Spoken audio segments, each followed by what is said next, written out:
Right, welcome back. Last time, we managed to finish off bureaucracy ideas, getting omnipresence and government by government. As a result, bureaucrats have more influence. There's increased admin efficiency, more maximum centralization, and most importantly, the last two effects.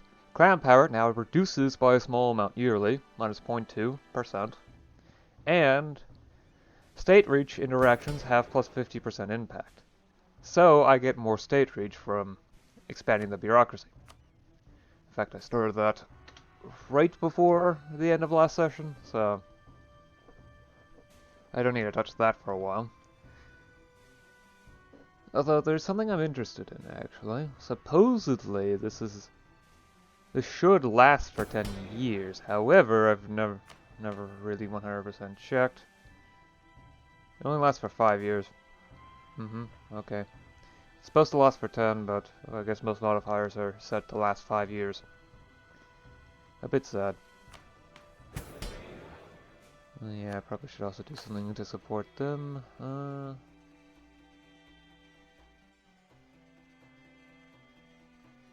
of these are good. Not particularly anyway. Outside of maybe this one. Fine, the clans are still capping them to a large degree, so it shouldn't be that much power increase. It's just gonna hurt my prestige a bit though. Oh well.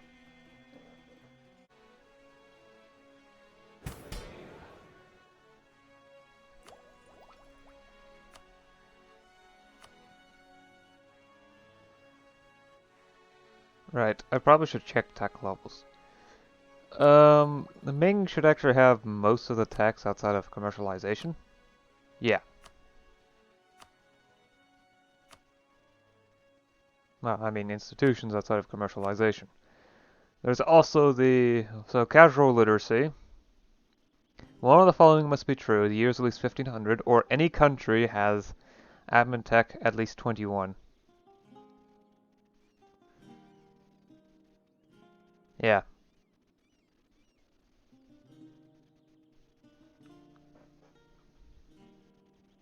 The province also needs commercialization, knowledge production of at least 2, and higher learning industry. So, because of the fact that, from what I can tell, it's over here. Right. So let's check tech levels. Ming and Goryeo seem to be at the same relative level of tech, so I would say tech level 16 is the current highest level. Well, that might be Utsung, but... No, they're at the same level, range of tech levels. So current highest level seems to be 16. There may be a head of time penalty. And it may be that the head of time penalty for tech level 16 is still there too, so... It seems very likely that it's going to take another 42 years at least before casual literacy will spawn, and that's plenty of time for me to try to grab more tech and idea groups, and hopefully, eventually,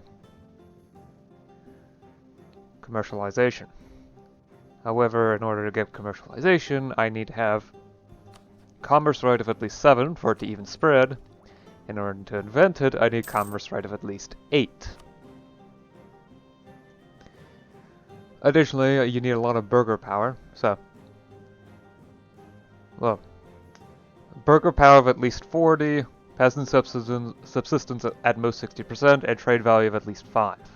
Oh, and legalism present, but that's not that important.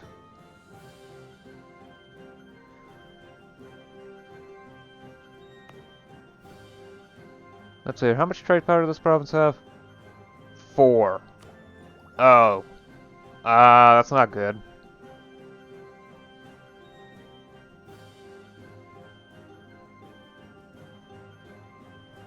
I'm gonna need to put more stuff in.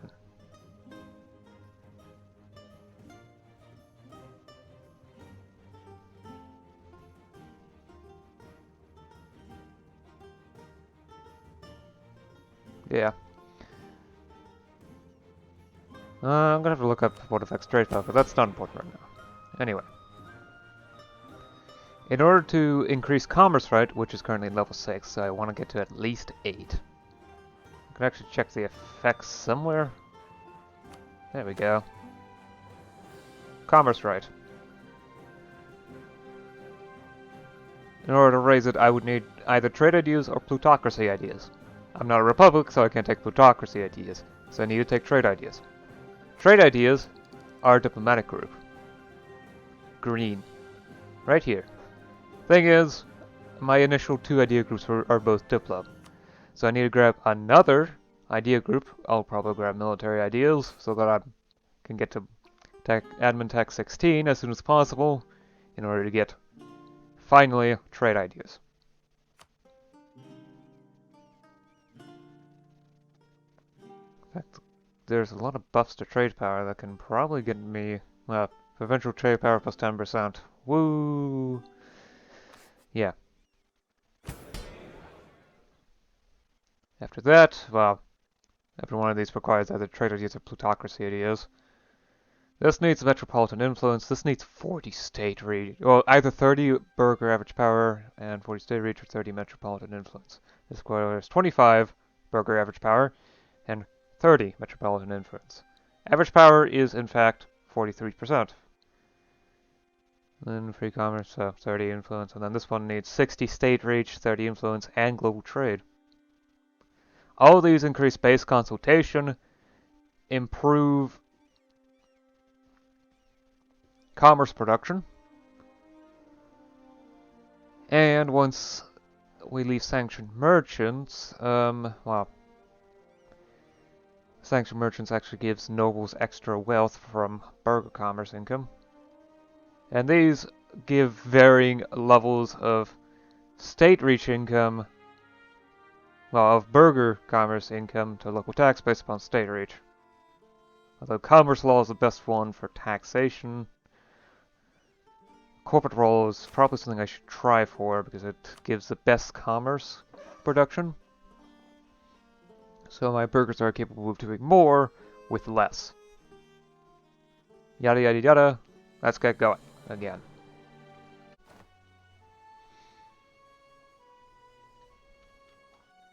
Oh hey, an admin tech level. Honestly, me slowly falling behind due to reasons has given me quite a bit of a bonus to tech. Apparently I'm 8 levels behind whoever's giving me this bonus. No, honestly it's probably Morrow. Perhaps Semian, actually. Yeah, they've got tech group East African. And you get a bonus from, well, a neighbor bonus from your tech group. And potentially actual neighbors, but I don't know if that's the case. It's been long enough so I don't remember. All I know is it's based on tech group for sure. Anyway, Inns of Court. Admin efficiency plus 2%.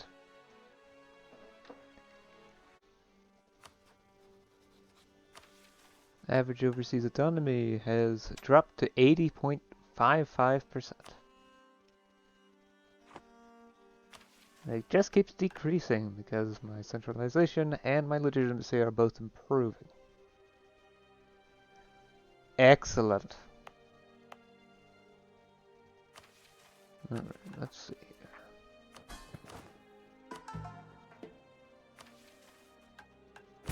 I wonder if I'm capable of doing that specific reform yet.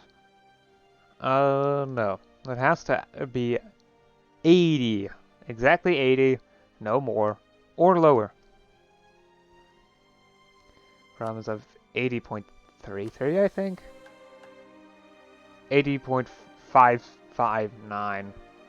So, if I were to drop another percent, I can do the first reform that involves keeping autonomy low. That would help with stability, welfare, and I think also corruption, but I'm not entirely sure on that one.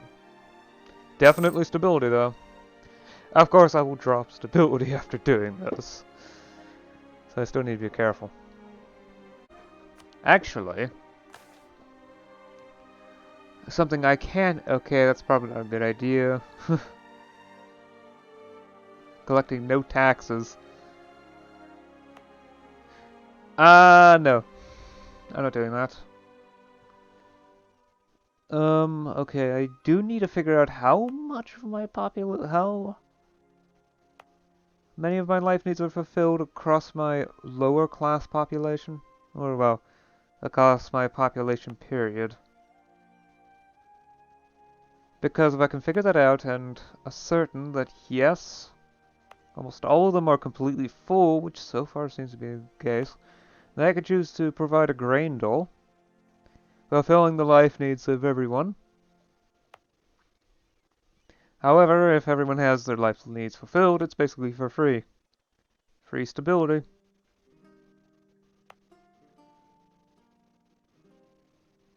Basically, the act of providing welfare, even if you don't actually... the promise of providing welfare is enough. Okay, so... the clergy need some over here. Fascinating. Okay, but there's only 67 priests.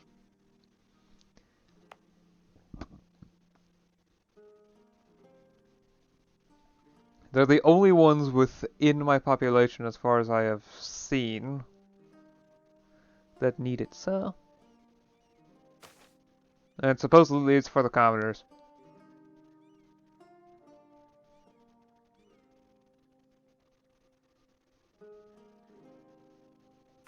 Universal distribution. Full grain provisions. This will ridiculously keep things stable. Gave me a bunch of stat points, and will last for 3 years.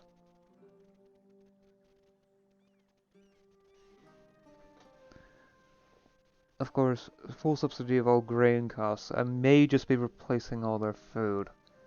I will have to say how badly my income is impacted, because if it's impacted extremely badly, I may need to raise land taxes again. However, if it works the way I think it does, then I basically just get stability for free. Or almost free if those priests happen to get some grain dole out of it. I'll see once the income comes in. A month changes, I can see the change in income. Probably.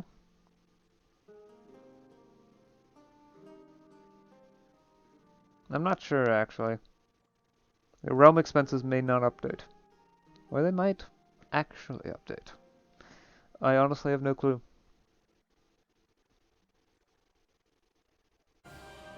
That's almost certainly Chinese.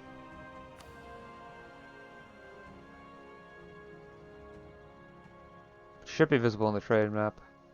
Yep, there it is. Some bubonic plague. How terrible. Anyway, it's March, so that's been enough time for me to actually do the reform of appointing magistrates across the realm. This will help with stability and lower corruption a slight bit, well, at least in the provinces. And also help with base welfare, which will keep the peasantry happy. There's not much of an issue. Anyway,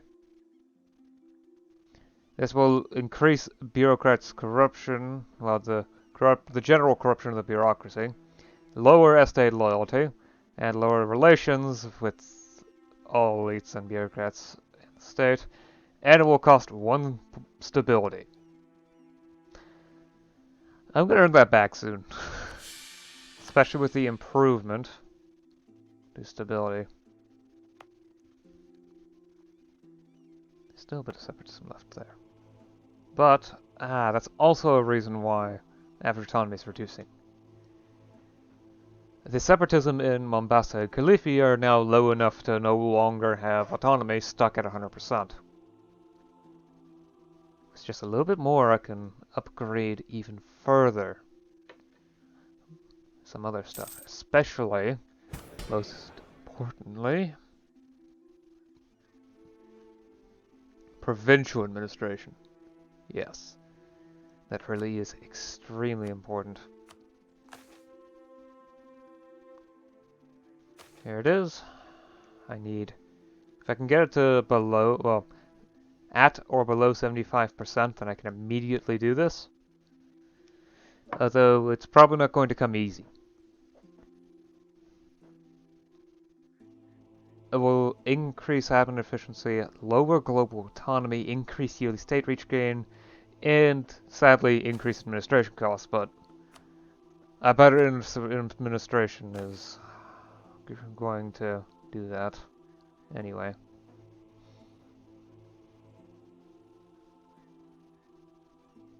It will also cost stability and a heck of a lot of points. 150 in each category.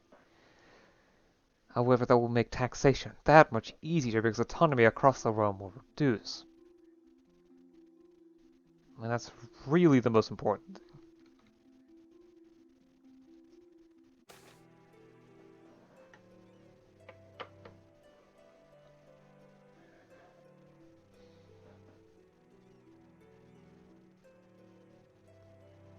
Property maintenance reduced again. Interesting. Additionally, I'm no longer relying on clan levies from the looks of it. Interesting.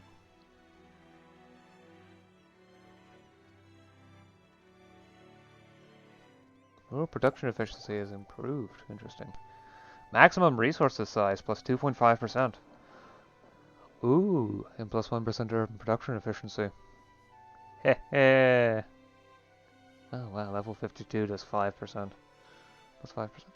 So that means I can get more mines once I get that tech. Especially in Matwara. With more mines, that means one thing, more pearls. And pearls are especially good. They were on the first one, wasn't it? Because it's my main source of exotic goods. Heh, that's good. That will be excellent to obtain. So, okay, so I did do that, right? Yeah, okay. Sometimes when I swap through tabs, or windows, the keyboard stops working for some reason or another. Okay, so there's no... This is all provinces that can't be used. That is a wasteland, okay. I was just wondering. Golden Horde still seems to exist. Huh. I wonder for how long that will last.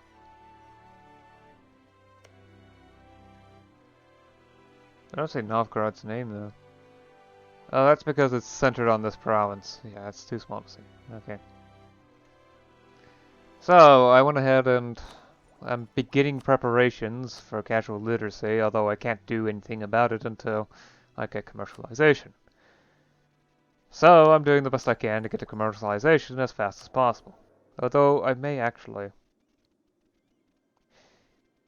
Maybe I should actually increase. Okay.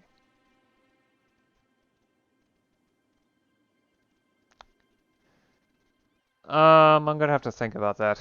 That will increase costs, but I don't really care that much about money. I will earn more admin points. 12 more admin points. And I can use 5 of those to get even more money. And we'll probably end up earning more money than it costs. Okay. This will increase costs by 4 times. Because it's the square of the skill level is the multiplier. So with 1 it's times 1, with 2 it's times 4. Yep. You cannot promote this advisor any further.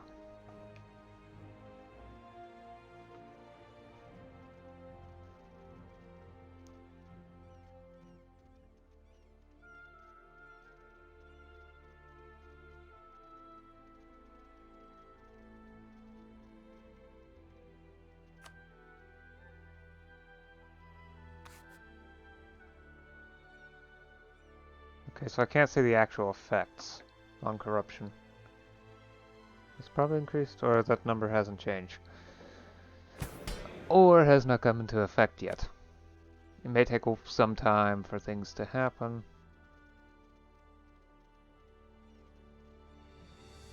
Yeah. Well, I just need to wait and see. Anyway, so I have managed to do some very important reforms. Specifically, I have gone for sovereign courts, I have gone to appointing magistrates. The previous level for that was just local justice. Sorry, sneeze. Which, well...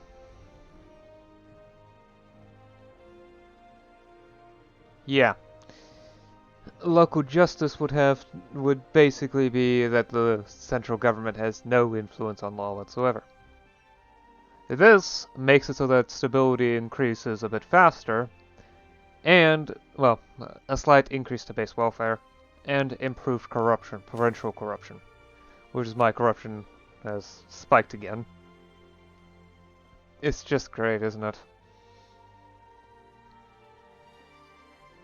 I've also been working on, so the construction of Mafia is completed, so population has begun to rapidly increase. Construction is also done here, but for some reason there wasn't enough. I'll have to look into it. In fact, I think I'll go through the process. So first I select the province. Then I have to go to the decisions tree and build new infrastructure. Wrong project. I want to improve infrastructure, specifically amenities. Improved by 1 rank, 2 extra units. The cost is 175 ducats. Which is actually pretty feasible, so long as the auto investor doesn't get in the way. I should be able to have this by the end of the year. I would need about 30 more ducats, and I earn about 2. Yeah, end of the year. With sticking with 1 level of parallelism will help keep labor shortages down. Yeah. So I should be able to do the project after that. Well, in the next session. So, as with global events, I don't actually see much change in the world, as far as I can tell. The Timurids are gone, that's about it. I've also been trying to keep an eye on tech levels. It seems like the world is around tech level 16 now. And in order to get casual literacy to spawn, you need either 1500 in year, or tech level 21. Additionally, there needs to be commercialization present, higher learning industry, and at least 2 units of knowledge production. Well, I'm not sure exactly how much higher learning this province produces, not higher learning, but education? Knowledge? Knowledge. This province produces.